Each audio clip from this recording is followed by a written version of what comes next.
Over the last 5 years, the season opener for the Neucom World Touring Car Championship had taken place here at the famed Road America circuit in Elkhart Lake, Wisconsin. A typical power-type track for those daring to dive into each corner. And, as we all know, for each and every year, there are various struggles at Station 5, where drivers often forget the other's braking zone, causing a fender bender between both cars, if not a stack-up. Another trouble corner for the drivers in the past is the infamous carousel, where we've seen time and again that drivers grow overzealous and run into the tire barriers. As drama arouses, tempers flare, and most of all, patience is a virtue here at Road America. I'll hand things off to Thunder for the first round. Thunder, the floor is yours.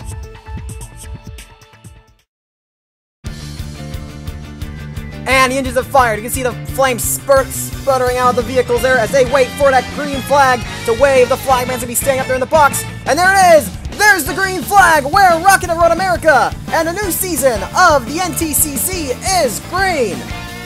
Sean Angel gets a great start. Jeffrey Fingai not so much as he leaves himself open to Kane Nagase in the 2, but Fingai will the preferred line into the first corner, and he will hold off her advances, and now Nagase will be under fire from the Skytech of Ryan Griffin as we head down into turn number 2. He's got the preferred line, and that'll be Griffin at the third, three wide for the 5th spot, and that's going to be Lou Gear going for it, but Pericles gets the spot, and the FPMs will be breaking away here.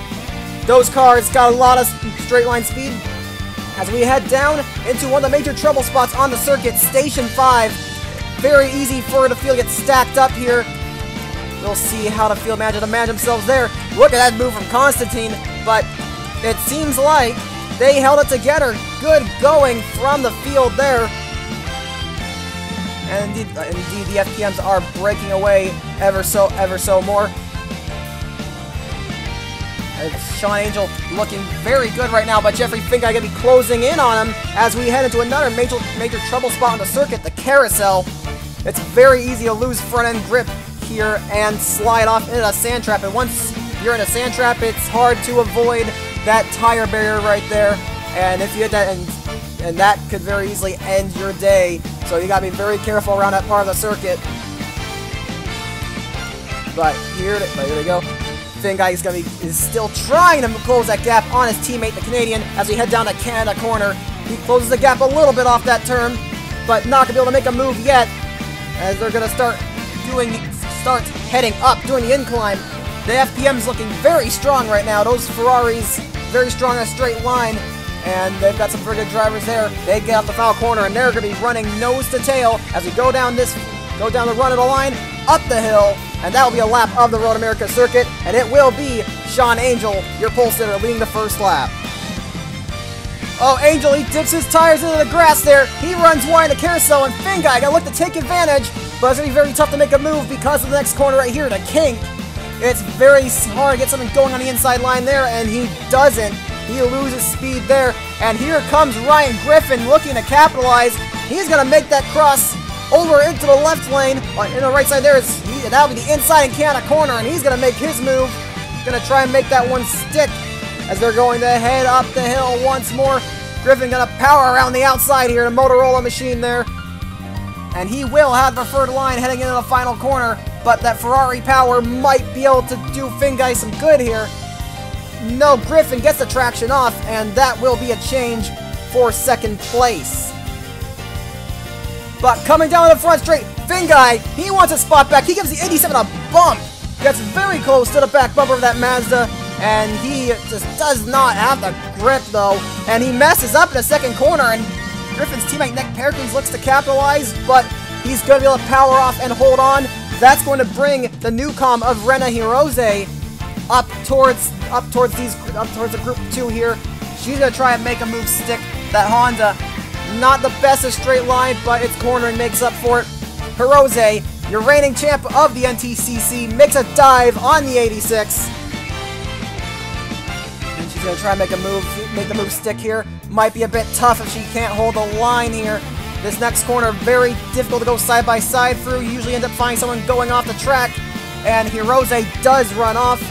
And Louvier runs off as well. And the fellow Neucom driver there of rookie Ray Katsura is going to be moving up a spot into P7. While his teammates are having a dominating start to this race, the third FPM of the Portuguese driver Mario Sá has had a bit of a slow start in comparison to his teammates. He is running in 10th, however, and he's going to be looking to make a move on Eric Monaco for 9th. But he's going to need to try and pick up the pace here if he wants to hold up with his teammates. And he's going to be able to power around the outside, I think, and take Monaco. Well, you see, these guys are all densely packed here. You got Monaco, you got Sá, you've got Nagase. Nagase giving the 4 a bump, and Sabine Kielchen looked to capitalize, and here she comes around the 2. And that's a great move from Kielchen. That McLaren for the Ottoman Empire, they've got a lot of straight line speed, so she might be able to make a move stick here on that 4 car.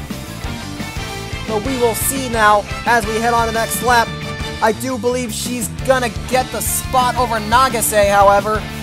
Oh, wow, you can just see how poor the handling has been. The Ottoman Empire cars, the McLarens, have been handling terribly in testing. You just saw it right there. That car, like, kind of bobbled around over there in that lane, and that might leave her open to Haru. That might leave her open to Haru Okumura. But the power of that McLaren doing the German a lot of good, as she is going to be able to size up Nagase down the straight here, coming down into Station 5. And she's going to be pretty aggressive. She gives a 2 a bump, but Haru Okumura, she's even more aggressive. She gives a 78 a bump, and she goes into the wall. She holds the car together, but that's going to be some contact on the wall and some left side damage. And that is the last thing the German needed. She's having a bit of a messy start to this race for sure. And hopefully they can get the handling quirks on that McLaren worked out, because this is not... Because that's not what you would want. That is a very evil handling car there, the 78 is. Hiroki Tanashi is in a McLaren sandwich here, heading into Canada corner. And coming out the corner here, Malvina is looking underneath. Oh, there's a touch there, and that's Tanashi into the wall. And look at that. That bent up the right front quarter panel there on that Mitsubishi. Oh, Malvina loses the car there. He's going to run off the track. Oh, jeez. He does hold it together, though. But Malvina getting overly aggressive there. Tanashi not going to appreciate that. That was some hefty front-end damage there on that right front. That's some heavy damage on that right front quarter panel. And that is going... And on an aero-dependent track like this, that is going to hurt her severely. Look at this. This is a dense group of cars here. 2 set packs of free wide. We got to the southeast. And, man, we're still free wide back there. Constantine, Fitzwater, and Jackson. And you can see it here.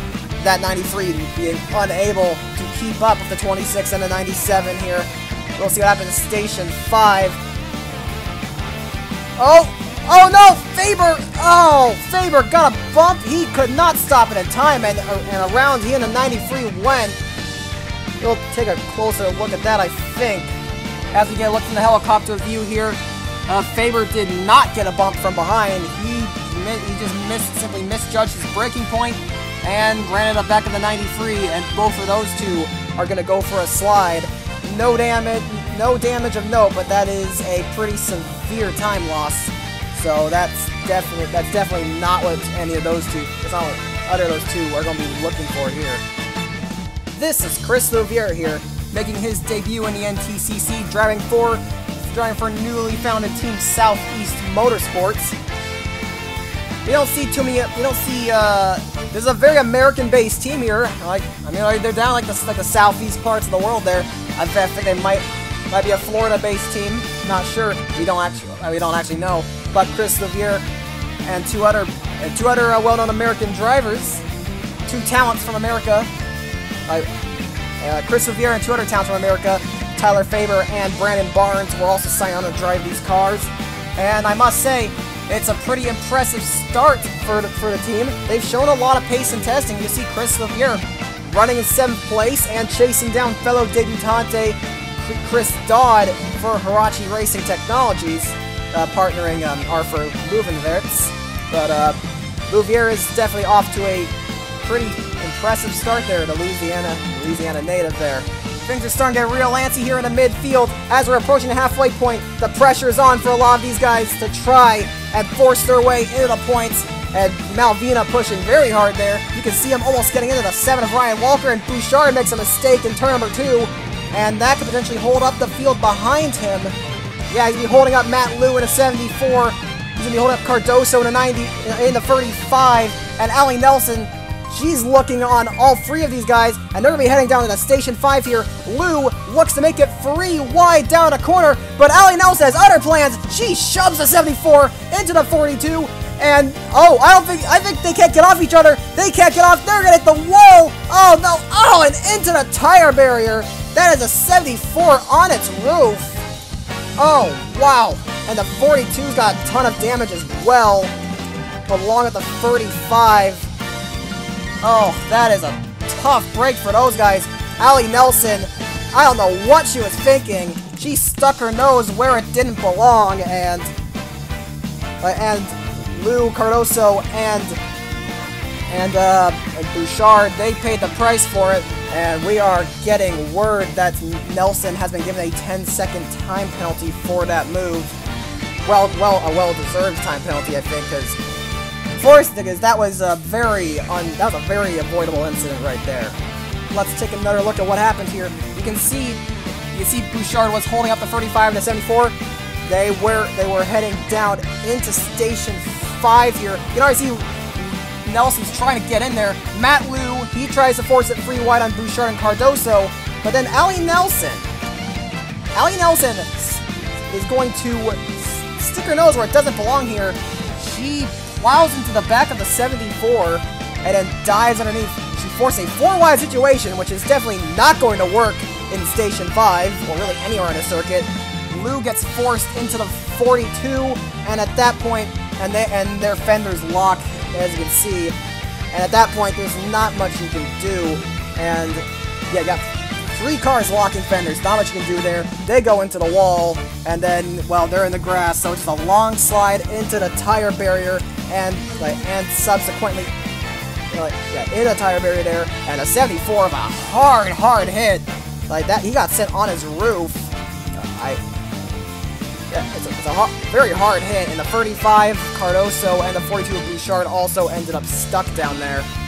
That was a tough break for those guys, and we have gotten word that Matt Liu got out of his car okay. That was a hard hit, but yeah, that tough break for those guys. They really deserve better than getting forced into a 4-wide situation by someone who was sticking her nose where it doesn't belong. Yeah, that was a pretty avoidable incident there for Nelson. Jeffrey Finguy has been behind the 87 since basically the start of the race, and he's starting to get real antsy here. As down into Station 5, he is going to give the 87 a tap on the rear bumper. The Michigan native getting very impatient here. He wants to catch up to his team. Finguy wants to win this race. He wants to catch up to his teammate, but he just can't quite get the move done on Griffin. Griffin doing a very solid job defending. Oh man, look at this. Look at them sweeping across each other's bumpers. They're racing so close. They have not made any major contact yet. And Finguy, he's going to have the inside on the carousel once again, and they're going to be side by side here. Griffin manages to avoid running wide, and Finguy got to try to use the power to his advantage here, heading down the kink, but I think he's not going to be able to hold it. No, he's not. Griffin still holds on to second, and he's going to need to watch his rear view for Nick Pericles. Ooh, the 5 swerved over. They almost hit each other. But here comes Nick Pericles, trying to take advantage of the 5's vulnerability. There may have been some contact there, and Pericles is going to try and look on the outside. This is bringing Rena Hirose into the fight as well. The 1 car getting very close to those guys, and Pericles runs wide. Manages to keep it on the gray stuff as the field starts to come down pit road. Pericles is going to stay out, however, along with Monaco, Saw, I believe that is Nagase, and Akumura and Max Anderson. Those guys are staying out along with a few others here. But pit stops will begin here. This is a 2-stop race, but it's possible to go for 1 stop. And we'll have to see what strategy these guys go with, because it's going to certainly be interesting to see what they can come up with here to try and win this race. Because I think it's going to be very difficult to beat Sean Angel on pure pace, so you're going to have to out-strategize that free team. Juan Diego Malvina is still kind of swerving around. He's really fighting, like the Venezuelan really fighting at 77 here. As, oh, he's going to get a bump for the 68 in a tire wall, and we got another car on the roof. Malvina gets sent over from the impact on the tire wall, and that is going to be the end of his day as well. Man, we got a lot of junked cars here at the end of lap number 6. Pit stops continue here as the second group of cars comes in. Nick Pericles comes down, and Eric Monaco, Mario Sa, Ray Katsura, Kumara, Anderson, they're all going to come down. Now, I'm not sure if staying out is going to be the way to go or not. The undercut tends to be a popular way to go in road racing, but sometimes staying out actually ends up being the better idea. We'll see what wins out here today as the field comes down and make their stops.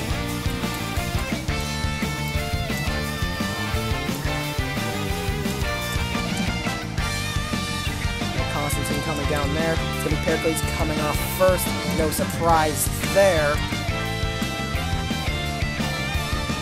And they're all coming off. Pretty good stop from Okumura.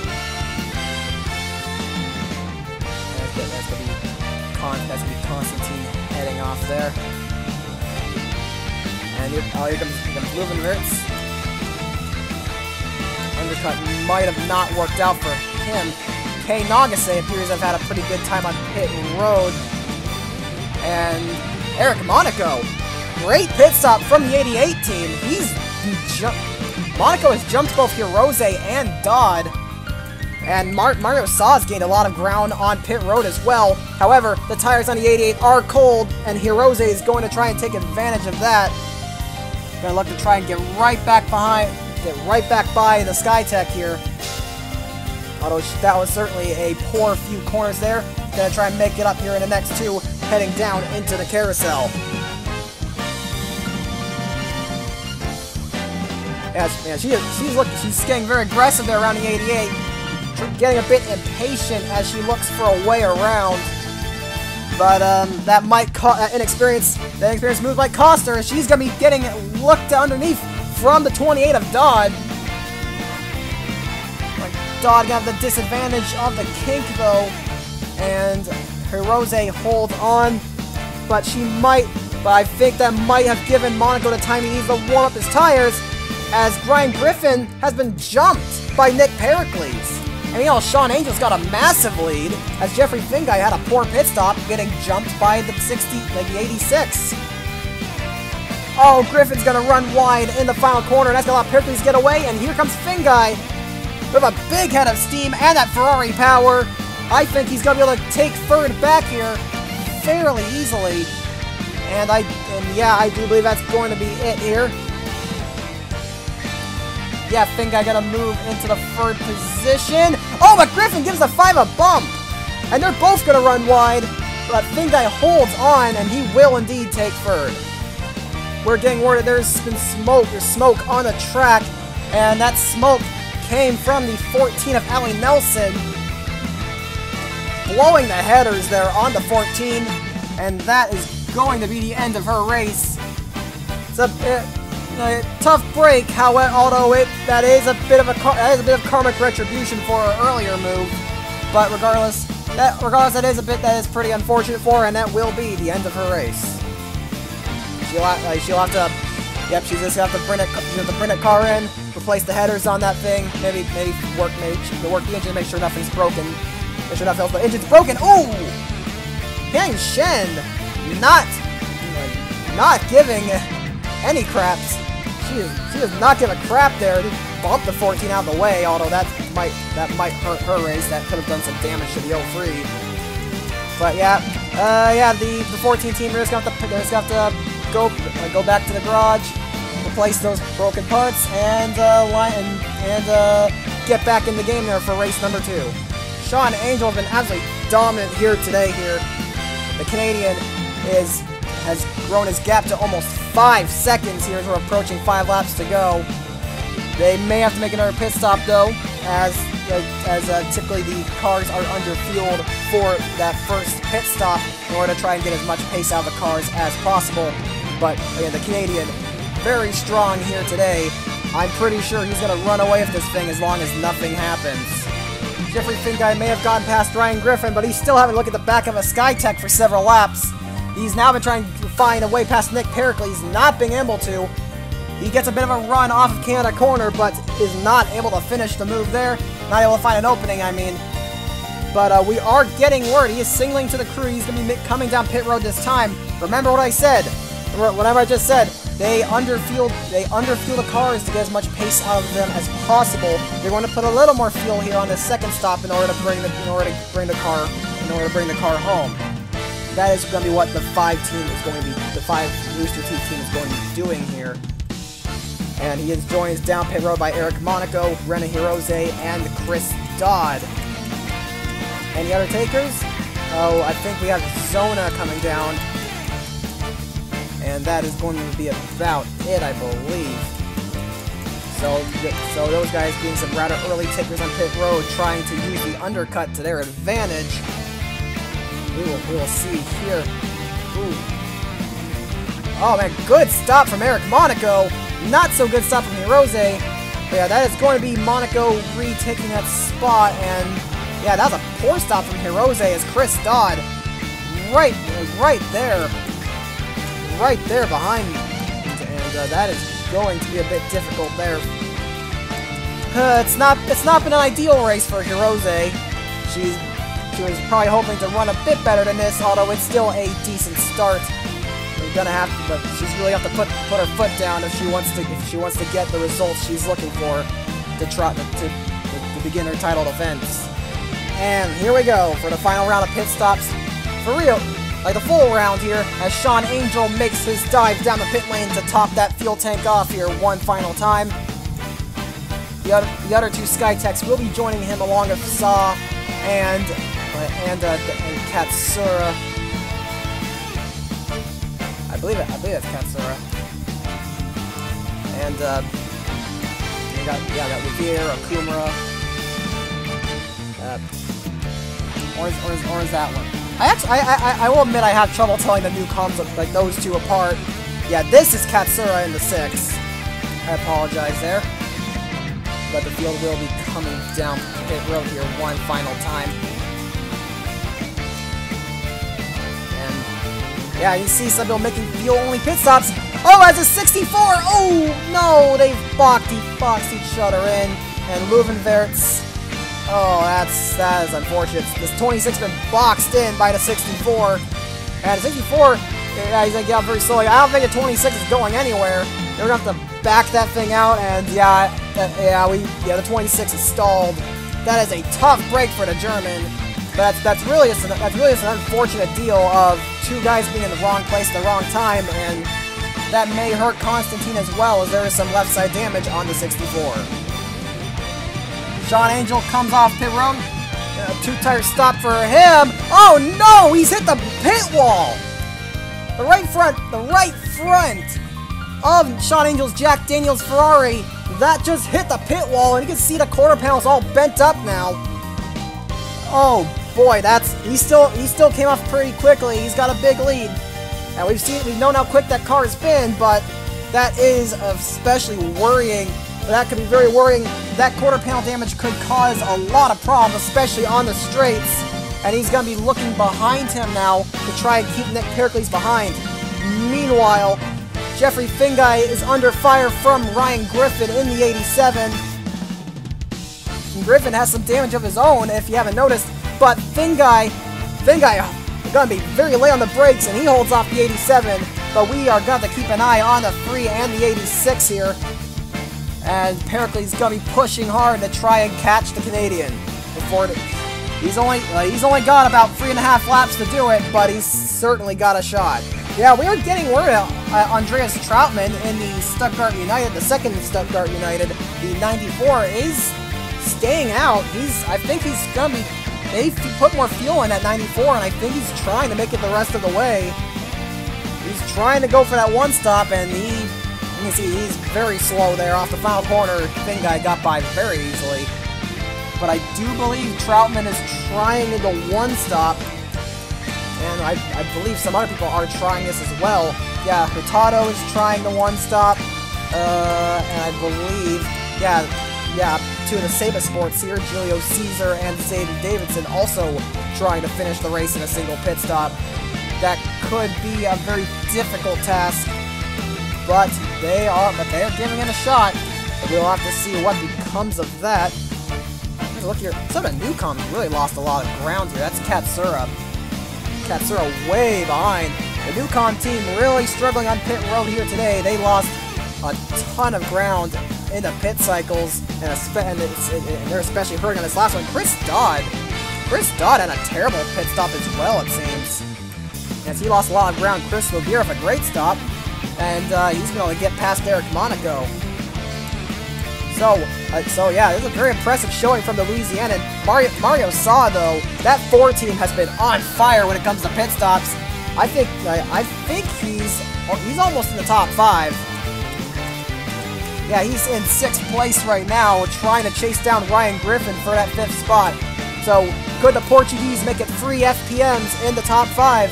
We'll have to see. He's only got about 2.5 laps to do it. Really more like 2.25. So he's got to put a lot of effort into that one. As Louvier under fire from Eric Monaco. And Monaco's going to retake that spot, I do believe. And here comes Nagase, trying to pass the 98 on the outside.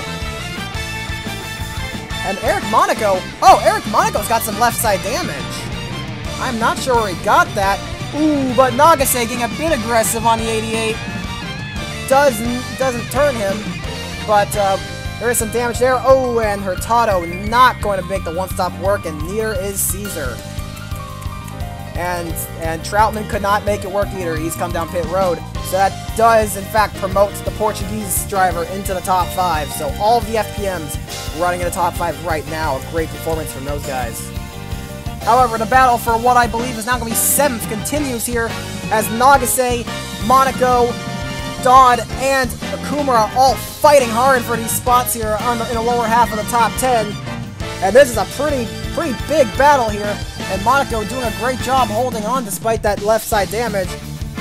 We don't know where he got that damage, but it does not seem to be affecting him that much. Oh, Nagase a bit offline there, and Akumura sticks her nose in there, makes it 3 wide with Dodd and the Nagase. Driver to 66 has been very aggressive here today, and she's going to try and push it through the middle. Ah, that's not a good idea. Okay, yes, she thinks better of it and backs out. Dodd going to run wide. Ooh, Nagase gets a bit loose there in the back end. I think Dodd's going to get away with 8th. Monaco has managed to escape with 7th, though. He's looking very good. And here is Nagase, now trying to hold off Akumura, and she's under fire from a rookie teammate, Ray Katsura. Coming for the carousel, and Katsura looking very strong here at the end of the race. Oh, I don't think he's going to be able to clear the 2, though. No, he's not. Oh my god, they make contact! The Neucoms make contact. They keep it together, but Nagase not going to be happy. They're not going to be happy if Katsura,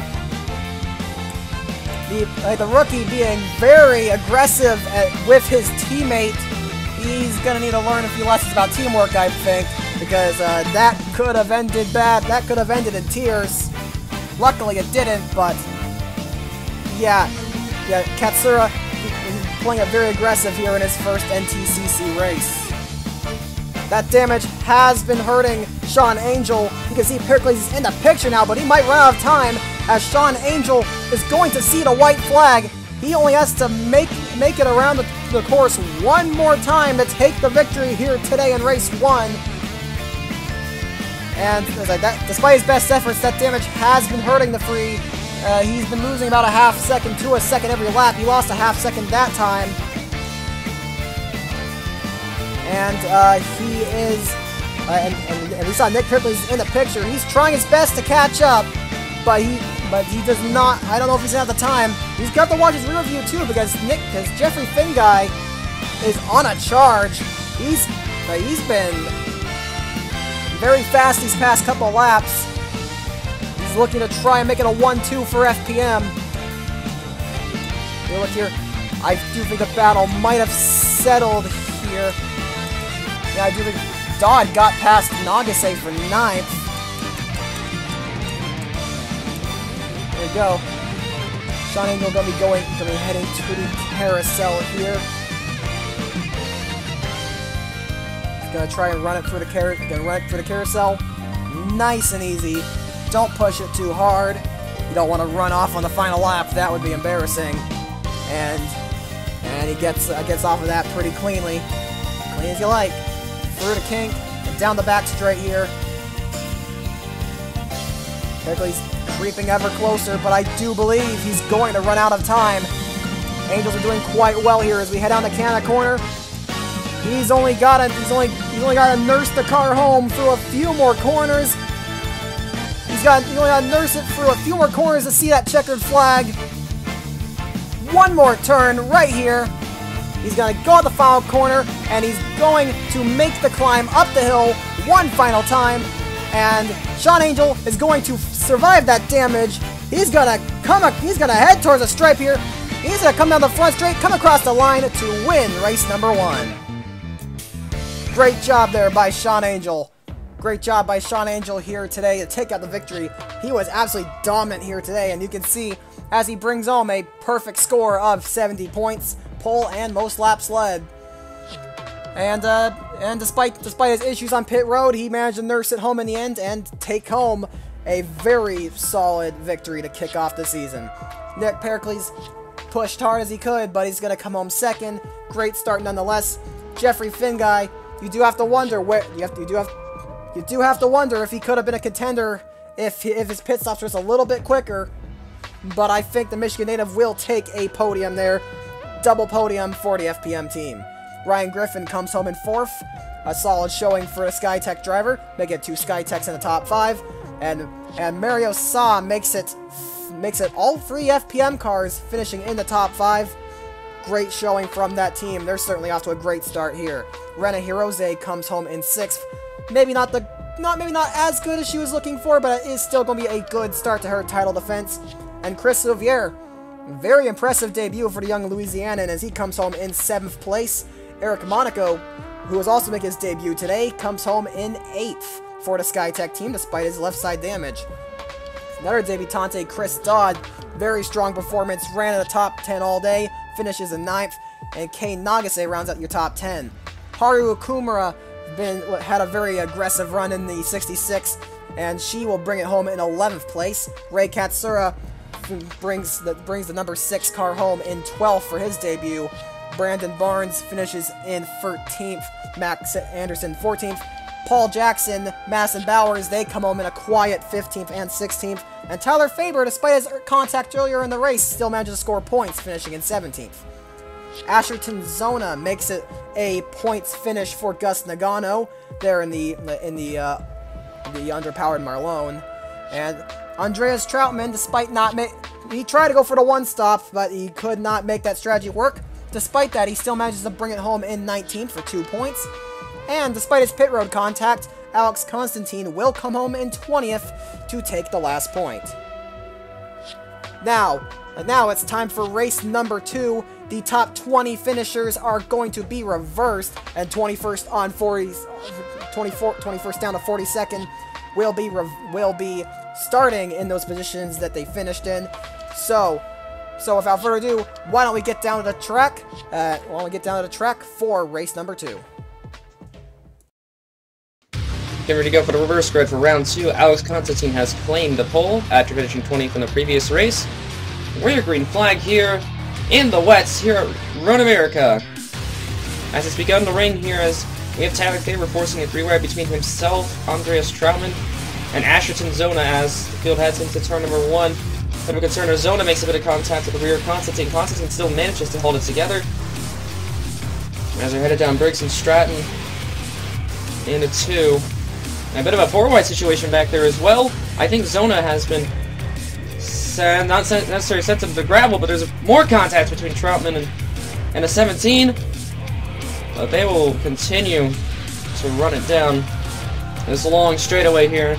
Their braking zone is a virtue when entering Station 5. This is going to be a big concerning point here. See if anyone flies off the course. As someone's around at the back, that's Max Anderson. And Zachary Fitzwater both are around. Both the Fitzwater Australias are around. Having a look at this again from Max Anderson. He gets a bump from Harukumaru, gets bumped into Madison Bowers, and around he goes, and nowhere to go for the 66 at all. And we also have to look at how Zachary Fitzwater went around. Zachary Fitzwater made a bit of contact there with Alex Rowe. Oh, Rowe just got a little bit ambitious there, entering Station 5. Understandably, this is where things get hectic on the start of a race, and no penalty has been awarded to any of the drivers after the first couple of incidents. Full tires are a problem here at the carousel, especially in the wets here, as Paul Jackson gets a little bit of ambitious entering it, and is going to barely make contact with the tire barrier. That's going to negatively affect his aerodynamics. Somebody else has fallen back as well. And he's got some heavy left side damage, as that's really going to affect his speed down the straights. The 16 Malvern Loretta was the one that also went off the track. Looks like the 16 just barely gets a little out of shape there, but will manage to keep it on the track, or off the tire barrier, excuse me, as Allie Nelson goes for a little bit of landscaping herself. Bit of contact there between the 42 and herself. She's not happy with them at all. And I can definitely understand from that. She got shoved off the track. We look at the battle for the all-important 20th position, the final points-paying spot. Look at Speedy Kielschen in the McLaren. She dives it down way to the bottom between the two Dodge Chargers there of Alex Rowe. Wow, that was close. And the 10, and she's actually going to get the inside line advantage. Entering 2, the 10 gets a little bit loose. Here comes the 04 coming in as well. However, they are not done battling yet, as William Carlson Jr. is still maintaining the side slipstream that a lot of these cars would typically have. Entering Station 5, is he going to have a run? No. Kielschen may have the best run off. The power in that McLaren is probably too much for the Monarch Motorsports cars. And they're still 3 wide, though. As, wow, Rowe manages to get ahead and sticks it to the spot. So, brilliant job by Alex Rowe to defend the spot. But Kielschen not done yet, and there is the 03. Coming into the mix of this battle. Both the Tanashi Mitsubishis are also getting into this battle as well. Oh! Those were getting a bit loose. Here comes a 93 in there as well. There's somebody off the track. I'm going to assume that was Chris Dodd. Yes, it was. Chris Dodd has gone off the track. Same thing, previous slap, and this time it's Chris Dodd that gets a little bit ambitious there. Of course, the Hirachi is a little bit difficult to control, from what I understand. And it's at a GT86, as he's going to bend it into the tire barrier. He's going to keep going as well, but it's going to suffer a lot of aerodynamic problems later on in the race. Wow, okay, the 53. Stookholm was clobbered him as they were heading into the King.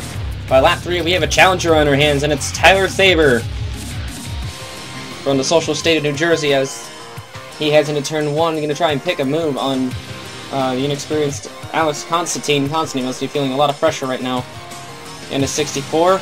There's a bit of contact back there as well, but they managed to keep it saved. And Faber with a clean pass to the inside of Constantine as, wow, Melody Bowers. I said Madison Bowers, I'm sorry, it was Melody Bowers that gets cut off by Constantine, and she didn't like that. And always going to try the outside line. Entering. There's a little bit of more contact. Oh dear, that's going to be close. Faber maintains position. And here comes the 88 of Eric Monaco to join in. With the power that the Mazda has a little bit more power than the Mitsubishi, well, a lot better equipment, as I would say. As he tried to go on the outside of Bowers into the carousel, that didn't work in his favor. So he's gonna have to wait on her. She makes a mistake. It's her 2 tires into the grass. That's a warning sign if she's getting too aggressive. There's a couple there's a Neucom car off the track. That was Louvier right behind her. Oh dear. There's actually a new driver, Ray Katsura, and Chris Louvier. They both simultaneously go off the track, and Katsura is going to barely nick the tire barrier, as Louvier would also flip. Oh, several hits, actually. Louvier wasn't happy with the 6. May have aerodynamically dragged him into the sand with her. I'm not sure if that made any sense to his logic whatsoever, but I don't know. Now he's lost even more ground. But it looks like that slight brush against the tire barrier did not affect Nagase's aerodynamic performance, so looks like he's going to keep it going. And here comes Monaco into Station 5 now into lap 4. Right, Bowers with a contact. Oh, and that's Bowers around. Might have been an honest mistake there by Monaco, but the officials are currently going to review that incident. And they may actually have to put a time penalty on the 88s, because that a little over-aggressive there by Monaco. Looking at this again, and it looked like just barely enough. And I think Bowers was just trying to block the 88 as well. Heading into Station 5, and that's what caused the contact initially. But can't say nothing much else from that. It looks like the officials are not going to do anything about it until after the race, it seems. Meanwhile, Andreas Trautmann and Sean Angel are doing battle for position. Angel gets a little too aggressive. Oh boy, this is not going to be good.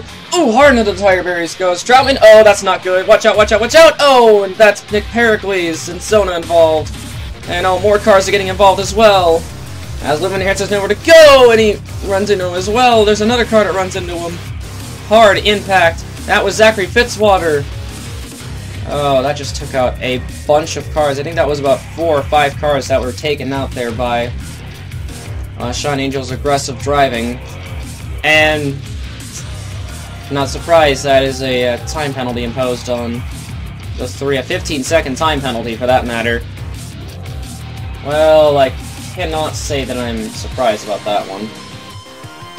Tanashi in the 93 was also involved. He will have to retire from the race as well. Here's Tyler Thaber. That's one way to lose a race lead. He goes off track, but he's going to avoid hitting the tire barriers in sand. Thankfully, he has enough traction to get it back on. But right into the path of Ryan Griffin and Jeffrey Finguy. Oh boy. And Finguy didn't like that very much. Now, Didius Griffin slid really wide off the kink.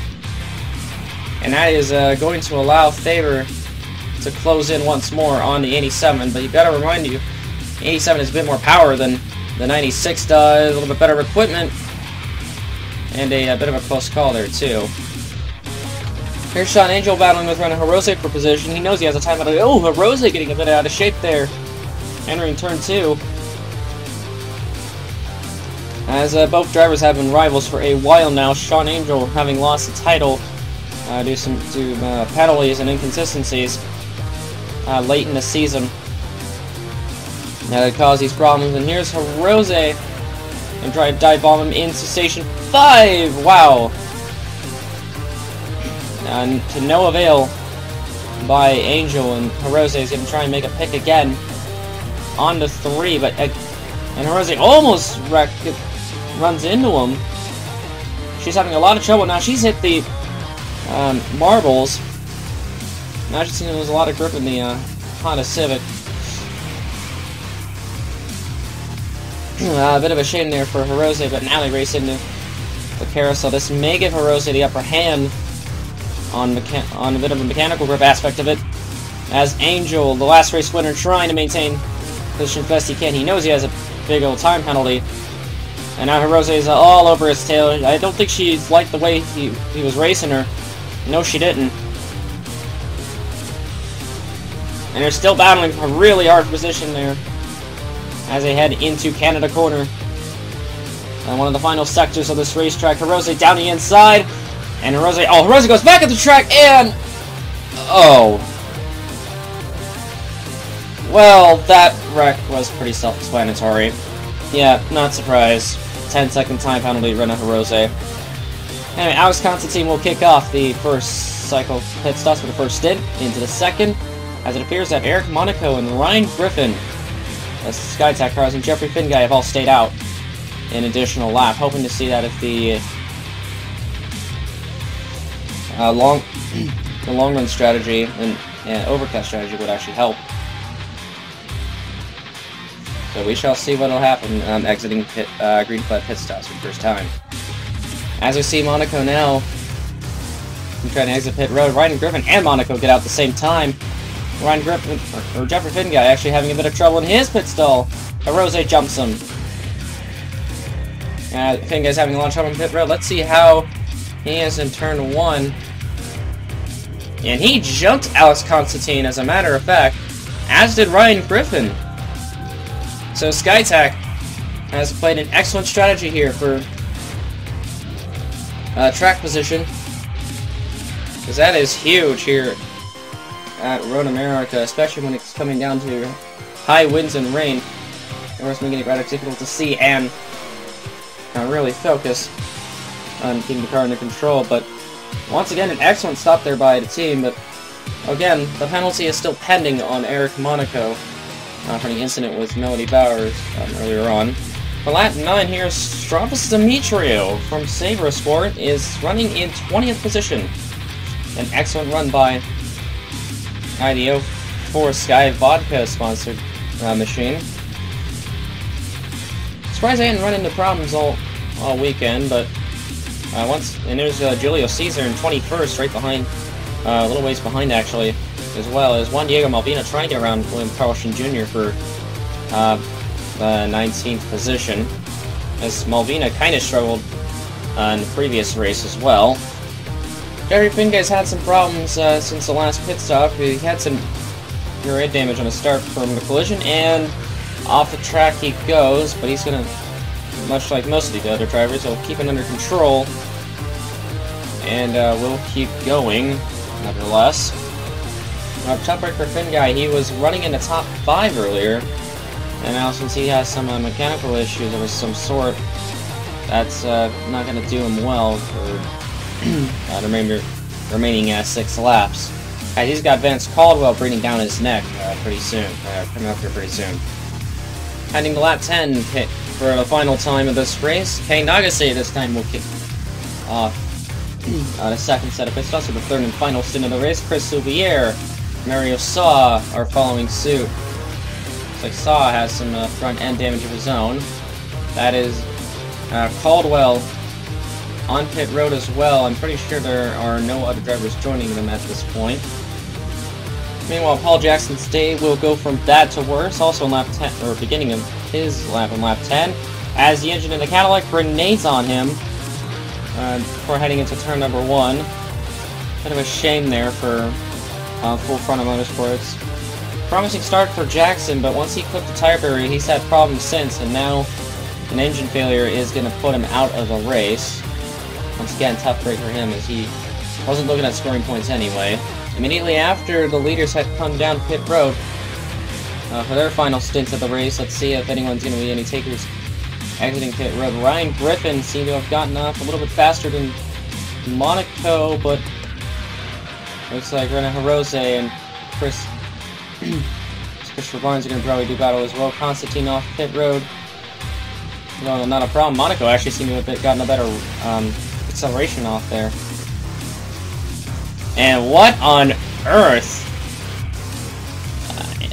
Please, is that the O2 in third? Despite Davidson having an excellent strategy up pit road, here comes Brandon Barnes for the third position on Zayden Davidson.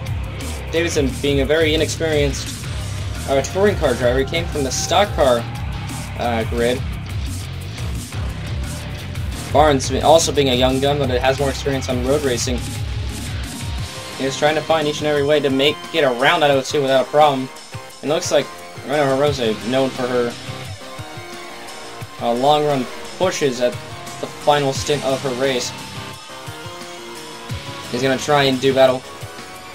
Maybe a little bit of the run, but the dive bomb that Barnes is making on Davidson is incredible. Davidson maybe cracking under pressure a little bit. Davidson not well known for a road ringer in the stock car ring, but once again, an excellent run there by the O2, maintaining that position best he can, but will he be able to defend it into the carousel? That's a great question. Southeast Motorsport still has that power over the TVR, Sagirus, and just like that, Southeast Motorsports will prevail over Sabre Sport. But round of applause though so far for Zayden Davidson. He has kept everything together, trying to maintain that fuel run strategy to get an upset with the top 5. Next incident, there's Vance Caldwell getting into a bit of a contact spree with Sabina Kielschen and Chris Louvier, and oh, heavy hit into the tire barriers as she is done. And look at this again in the helicopter. Looks like Caldwell got a little bit too antsy. And oh, a bit of miscommunication. Caldwell turned left, and Kielschen turned right, and that was a result of both cars colliding. And Louvier, unfortunately, was an innocent bystander and all that. Granted, they were battling very hard for position, but Louvier will be able to keep it going, I think. Either that, or... Nope, he's stalled it. There's no way they can get that thing back around. He may need to require a tow back to pit road. No, actually. He managed to get it reversed and back going again. Good job by the 98 of Louvier getting it back going again, despite the incident there. Monaco now has to be very worried about Ryan Griffin closing in on him as they head into Canada. Oh, what is he doing? Oh, Monaco! No! Oh. What happened? Looking at this again, Monaco was going at a full head of steam and... Oh, no. The SkyTech Racing's brakes had failed him, entering Canada corner, and... Oh, that's just unfortunate for the 88 team. And a nasty hit in the rear and first in the tire barriers. He will climb out okay. But such a shame there for SkyTech. I mean, unreliability strike them today in the worst possible way. As Loretta does not have enough fuel to finish the race. She'll have to come down pit road to get one more stint. Good run while the 16s had, so yeah, not terrible for Justin Nagano Racing. As we're down to 3 laps to go here, here's Renault Hirose, already caught up to Zayden Davidson and Brandon Barnes. And I apologize for calling Christopher Barnes earlier. Anyway, here's Davidson trying to the inside of 97, gets a bit overzealous, runs into marbles on Hirose to take advantage. That mistake heading into the left-hander for the carousel. And just like that, Hirose, I think, is trying to minimize her time penalty as best she can. To get the best position possible. Even if she crosses the line first, she knows she's going to have a penalty that will cost her dearly. But nevertheless, Barnes makes a mistake in the carousel. And a Hirose to attack in the kink. Will she make it work? Not quite. But is still on his rear bumper right there. That's going to be a gutsy one there by the one reigning driver's champion as she dives it in there on the 97. Clean overtake. Just like butter, Hirose gets around Barnes without a problem. As she will try to chase down Ryan Griffin in the remaining 2 laps of this race. Despite the valiant effort by Zayden Davidson, he does not have enough fuel to finish the race, nor does Allie Nelson, so this will shift a change in track position a little bit for both drivers. And they're hoping and praying that they can get back out there without any problems or any shot of remaining in the top 20 the rest of this race. It's not looking that clean so far as I can tell. Meanwhile, 2 laps to go. Kei Nagase, teammate of Renault Hirose, trying to do battle without Constantine for position.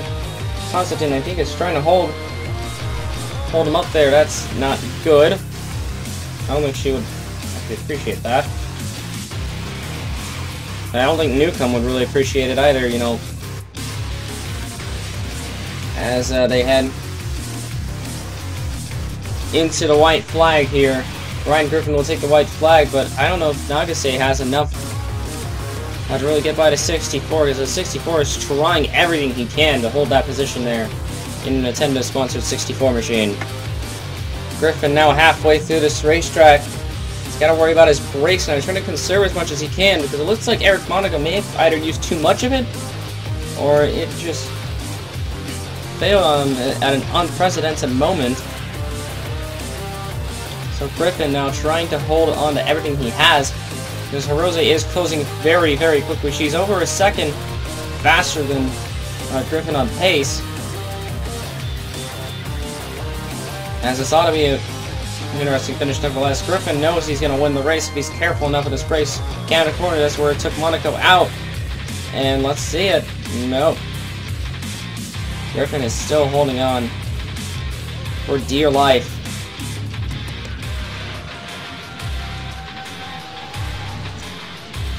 To the final last spin here. Onto the final right-hander. Down. Let's run straight up the hill. In the wet and windy race, Ryan Griffin is going to come up the final hill to win the second heat of Road America. This will result Rena Hirose being demoted to 4th position after 10-second time penalty was imposed on her. Therefore, 2nd place will go to Brandon Barnes. 3rd is Tyler Thaber. Good run by him. We didn't see him earlier on in the race, other than go for the lead. 5th is Alex Constantine, holding off Kei Nagase for position. 7th is Melody Bowers, an excellent performance by her despite getting spun off by the 88. And the 7th of Ryan Walker will get 8th. So car number 7 seems to have done a great job in the Microtransaction Studios sponsored car. 9th place is Matt Liu, having qualified, I think, dead last. Or having started almost dead last for the second heat. So an excellent comeback there by the 74. Okumura would be proud of him. The 10th place will go to Vance Caldwell. 11th is Jeffrey Finguy, just coming up short of a top 10 after making a comeback from his mechanical issues earlier. Lai Chen, 12th, Alexander Rowe, 13th, William Carlson, 14th. So Monarch Motorsports had a pretty solid day. 15th place is Stravis Demetriou. And 16th is Zayden Davidson. Great job by Sabersport, getting 2 other cars in the point standings in this race. 17th is Maverick Loretta, after coming up short in fuel. 18th is Ali Nelson. Seems like Stuttgart United Motorsports has had a pretty rough day, to say the least. As Lotzer Stucol, a big shocker there from Volkswagen Motorsports. It's going to score a 19th position, and rounding out the top 20 is Daniel Bouchard, which we saw had a bit of a scrap with the 14 of Ali Nelson just earlier. As we check over the Drivers' Championship standings, Ryan Griffin, an excellent start to the season with 100 points. Sean Angel and Rena Hirose are 30 behind, respectively. Brandon Barnes in 4th with 36 behind. Finguy, 5th, 37 behind. Kei Nagase in 6th, 48. Tyler Thaber with 49 back. Nick Pericles in 8th, about 50 back there. Out Constantine, 64 back. Unless he gets a pole, lead most laps and win the race, he cannot take the championship lead. Or he can. And the same applies to Madison Bowers and Mario Saw. Eric Monaco, after having another DNF, he would have scored a lot higher today, but will be 12th in the standings. 13th is Chris Olivier. 14th is Ryan Walker, a bit of a good consistency there. 15th is Chris Dodd. 16th is Matt Liu, tied with Dodd. 17th is Vance Caldwell. A good start from the season. 18th, Haru Okumura. 19th, Ray Katsura. And rounding out the top 20, tied for 19th, is Lai Shen.